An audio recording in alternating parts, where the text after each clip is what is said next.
অর্থনীতিবিদরা বলছেন প্রস্তাবিত বাজেটটি উচ্চাভিলাষী না হলেও কিছু লক্ষ্যমাত্রা বাড়িয়ে ধরা হয়েছে, বিশেষ করে রাজস্ব আয়ের লক্ষ্যমাত্রা অর্জন এবং মূল্যস্ফীতি 6.5% আটকে রাখা কঠিন হবে। এই বাজেটটা একদিক থেকে এটা অর্থনৈতিক যে সংকট চলছে সেটাকে নিরসনের জন্য একটু সহায়ক ভূমিকা রাখবে, কারণ বাজেটের আকারটা ছোট, বাজেটটা বেশি বড় আকারের নয়। এবং এই বাজেটটা আমি বলবো যে আওয়ামী লীগ সরকারের যে গত 14টা বাজেট হয়েছে তার মধ্যে সবচেয়ে ছোট বাজেট এটাই। বাস্তবতার আলোকে সরকার সেটা করেছে, তো এটা একটা ভালো দিক। তারপরেও অনেক সমস্যা আছে বাজেটে, রাজস্বের ঘাটতি থেকেই যাবে। বাজেটের টার্গেটগুলো একটু উচ্চবিলাসী, এটা হয়তো অর্জিত হবে না।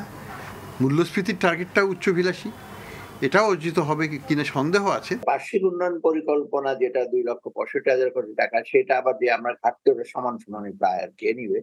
কিন্তু আমি মনে করি এত বড় একটা বার্ষিক উন্নয়ন পরিকল্পনা নেওয়ার কোনো প্রয়োজন ছিল না, বরং আপনার স্বাস্থ্য, শিক্ষা, সামাজিক নিরাপত্তা এবং অন্যান্য খাতে ব্যয় করা। ঘাটতি বাজেট পূরণ করার জন্য বৈদেশিক ঋণ নেবে, আবার ব্যাংকিং সেক্টর থেকে। ব্যাংকিং সেক্টরের প্রবলেম তো অলরেডি প্রবলেম আছে, লিকুইডিটি প্রবলেম আছে, সেখান থেকে 1,37,000 কোটি টাকার মতো নিয়ে নেবেন। সেটা কি করে হয়? সংকটমূলক মুদ্রানীতি করেছেন এদিকে, এটার ফলে যেটা হবে ব্যবসায়ীরা এসে পাবে, ঋণ পাবে না, বিশেষ ক্ষুদ্র মাত্রার ব্যবসা।